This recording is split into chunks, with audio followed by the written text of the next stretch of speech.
साथियों नमस्कार, मैं रामबाबू पटेल तेल से।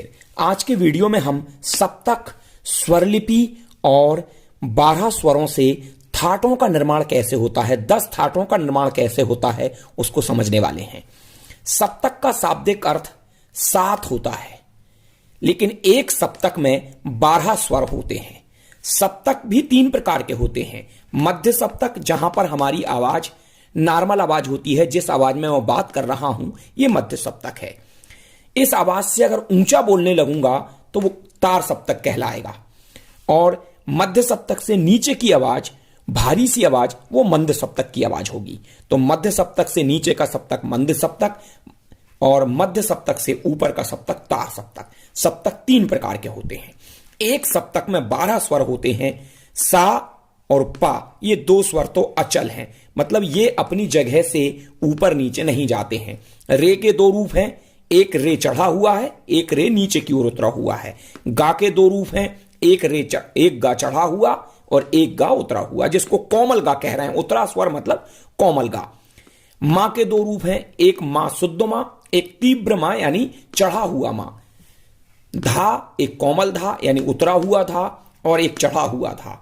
नी, कोमल यानी उतरा नी और एक चढ़ा हुआ नी। यहां से तार सप्तक शुरू हो जाएगा। स्वर लिपि के बारे में अगर मैं कहूं कि स्वर लिपि कैसे बनती है।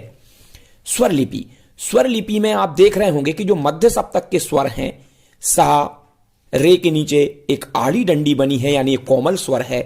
कोमल स्वर के नीचे आड़ी डंडी लगा दी जाती है, तो यह कोमल स्वर की पहचान हो गई। और जिस स्वर के ऊपर हम ऐसी एक खड़ी डंडी लगा देते हैं, यह तीव्र की निशानी है कि यह स्वर चढ़ा हुआ है। तो 4 स्वर हमारे कोमल हो जाते हैं, रे, गा, धा, नी, और एक स्वर तीव्र हो जाता है, मा। ये तो मध्य सप्तक के स्वर हो गए, इसकी स्वर लिपि हो गई। लेकिन अगर तार सप्तक के स्वरों को दर्शाना होगा तो हम यही का यही रूप रख के इसके ऊपर बिंदी रख देते हैं। बिंदी रख दिया मतलब ये तार सप्तक के स्वर हो गए। ऊपर बिंदी है मतलब तार सप्तक के स्वर, यानी आवाज चढ़ी हुई वाले स्वर हैं। नीचे बिंदी लगी है मतलब आवाज उतरी हुई है। मध्य सप्तक से नीचे की ओर की जो आवाज है मंद सप्तक की आवाज है, तो नीचे बिंदी लगा दी जाती है। तो आपको तीनों का अंतर समझ में आ रहा होगा। मध्य सप्तक का रूप आप समझ चुके हैं, तार सप्तक में ऊपर बिंदी, मंद सप्तक में नीचे बिंदी। 10 थाटों का इन 12 स्वरों से कैसे निर्माण होता है, इसको हम समझने वाले हैं। थाट राग निर्माण के लिए बहुत उपयोगी हैं, लेकिन थाट गाए बजाए नहीं जाते हैं, इनका आरोह अवरोह किया जाता है। थाट, अब 12 स्वर से हम कैसे पहला थाट बिलावल थाट कैसे बनाएंगे। इसमें से रे कोमल को मैं हटा देता हूं, गा कोमल को मैं हटा देता हूं, मा तीव्र को मैं हटा देता हूं, धा कोमल को मैं हटा देता हूं और नी कोमल को मैं हटा देता हूं। तो सामने आपको जो स्ट्रक्चर दिखाई दे रहा है, यह बिलावल थाट का है। सारे स्वर शुद्ध हैं, सा, रे, ग, म, प, ध, नी, सा। पहला थाट हमारा बिलावल थाट हो गया, जिसमें सारे स्वर शुद्ध हैं। दूसरा थाट हमारा भैरवी थाट है। इन्हीं 12 स्वरों से हम भैरवी थाट बनाएंगे। क्योंकि थाट में केवल 7 स्वर होते हैं, तो इसमें से हम शुद्ध रे को हटा देते हैं। शुद्ध गा लिखी नहीं पाया था मैंने। तीव्र मां को हटा देते हैं, शुद्ध धा को हटा देते हैं, शुद्ध नी को हटा देते हैं। अब 4 स्वर आपको कोमल दिखाई दे रहे हैं। रे कोमल है, गा कोमल है, धा कोमल है, नी कोमल है। 7 स्वर आपके सामने हैं, सा, रे, ग, म, प, ध, नी, और ये तार सप्तक का 8वां स्वर है। तो ये भैरवी थाट हो जाएगा। इन्हीं 12 स्वरों से हम तीसरा थाट बनाएंगे, जिसको हम कल्याण थाट कह रहे हैं।